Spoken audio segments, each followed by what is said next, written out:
Up here on Yahoo Sports, we got a slower week, but we have plenty of news to talk about. We check in with Larry Pepe from ProMMARadio.com, and Larry's the guy to talk to about Rashad Evans. He's blinked into Rashad. I don't know when the last time you spoke to Rashad was, but we'll find out about that. But I wanted to get your reaction to Machida and Jones and the fact that Evans is out, he's injured.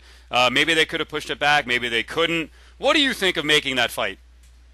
Well, let me say first that I have not spoken to Rashad since they made the fight. I actually spoke to him the day before, and he was saying, when do you think that they would have me fight him? So I think, the next day when I saw the headline in the afternoon that it was Machida Jones, I was pretty surprised. As far as what I thought, listen, any closeness with any fighter aside, I always look at things from a business standpoint, and it is surprising to me, I have to be honest. I think the UFC has 3 fights on their roster that could be million pay-per-view sales. I think they have Lesnar Overeem if it's very much promoted, because a lot of fans don't know Overeem, but Lesnar is such a huge draw. Obviously, Chael and Anderson, and I think the other fight is Rashad Jones. It surprises me that there's such a willingness to put, I think, what I would call the marketability of that fight at risk. I think that fans, the people I'm hearing from are kind of getting burnt out on it already. Like, okay, they walked him in the cage twice. The fight hasn't happened. It was supposed to happen last time. Then Jon had to pull out because of the hand. Then Rashad got booked, so that didn't work out.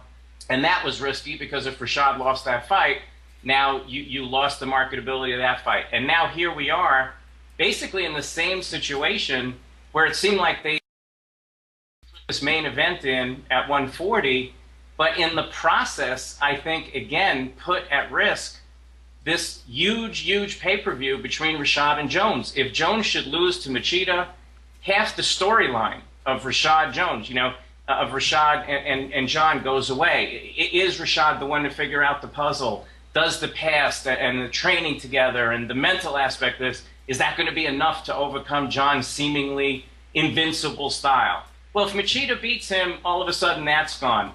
If Rashad takes another fight and loses, now forget it. It's not even there. The marketability of it's cut in half. So it does very much surprise me because I think there's a huge amount of money to be made for all parties concerned. And I'm surprised at the willingness to kind of roll the dice and hope that it works out. I don't believe it's possible or smart to move Evans Jones back to December 30th. I don't think, you just mentioned there's 3 million pay-per-view fights. You can't put it on the same card as another one. That would be great for the fans, great for the media, but that's a bad business move. After that, you can't move it to the Super Saturday card unless you didn't expect Silva and Sonnen to be made. That's going to get done. Would you move it to February, I guess it would be February 26th, where it would be part of the Japan deal, where you'd have the Japan lead-in to a Vegas pay-per-view? And then after that, then you're starting to look at moving it back 3-4 months. And to me, they need a fight. I don't think they can roll out the card as it was in Toronto without the Jones-Machida fight. Yeah, listen, I don't know.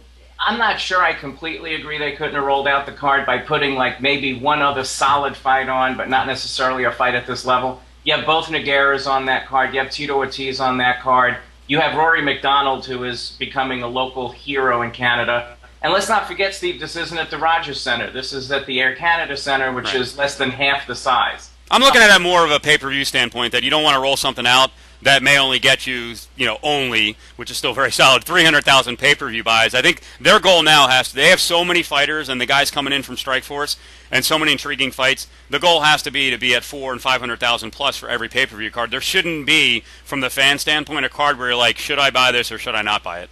And I think that's why I say it's such a roll of the dice. Because let's assume for a moment that without this fight on the card and then putting one other solid fight in on the main card or moving one up, like Krzysztof Szynski, he's going to have a slugfest with Pokrovich. Let's assume that does 300. Mm-hmm. Let's assume that with Jones-Machida, you add 50%, which would really be extraordinary, to 450. You're still risking a million pay-per-view event. That's the part that I have a hard time with. And I think, remember when Matt Serra was supposed to fight Matt Hughes and then an injury delayed it and we didn't get that fight for like 2 years? Those two hated each other, probably as much as Rashad and Jones hate each other. But 2 years later, it was pretty diluted. Yeah. And at that point, it couldn't even sell as a main event by the time they did the fight. Now, do I think that Rashad and Jon are going to like fall down the ladder in the division as much? No, but you know, as fans, well, you're a boxing guy.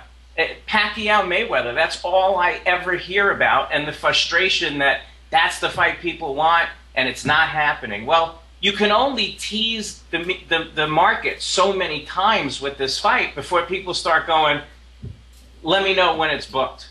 Let me know when it's happening. And I think some of the sizzle can come off that fight, and a ton of the sizzle can come off the fight if one of these two guys loses, and now you took $1 million buy pay-per-view and probably cut it by 30 or 40%. And the numbers for me, that's where I get a little confused, to be honest. So for you, what's a realistic timetable for Rashad to come back? Because, I mean, that's the other issue here. Could he even be ready for December 30th or a Super Bowl Saturday weekend show in February or even late February? Well, what's the status of the injury? Well, a couple of things. First off, I agree with you that December 30th makes no sense because they already have Lesnar and Overeem anchoring that card. So why would you put two of those three mega fights on the same card? It makes no sense. But Chael Anderson in February is by no means a done deal. Ed Soares is already out saying, hey, Chael's not going to dictate when we're going to have this fight. Mm-hmm. I'm not even sure that putting Chael in Nevada, one of the two states where he's had some licensing questions, do you even want to deal with all that? Do you want to deal with whatever issues are there? Maybe you do, maybe you don't. So to me, this fight is for the Super Bowl card, or it did make sense. And from what I understand, I read some comments by Rashad's manager, Glenn Robinson, that he just needed another 3 weeks. So as far as the injury goes, you know, he had surgery. He had pins in his hand, and they were removed apparently like the day that they called him about finalizing 140. And that's when he found out that he couldn't do it. Another 3 weeks, obviously, he'd be more than ready by January or February. But at this point, that's not going to happen. Let me give you one other idea, and I think you're going to hate this because you want to see the fight, and you're like, I'm tired of having to push back, and you're listening to fans who are tired as well. They start taping The Ultimate Fighter on FX in early March. I think it's like March 6th, 9th, something like that. What if it were Jones and Evans as the coaches? Actually, I love that idea. Okay. But Larry, so what if that's the game plan now? Well, if that's the game plan, then it's a brilliant game plan. Mm-hmm. You know, and I did ask Rashad specifically the last time he was on the show, would he like to coach against Jon on Tough? And he said he would love to coach against Jon on Tough. He also said he thought it was the first season where one of the coaches would get thrown off for fighting. Mm-hmm.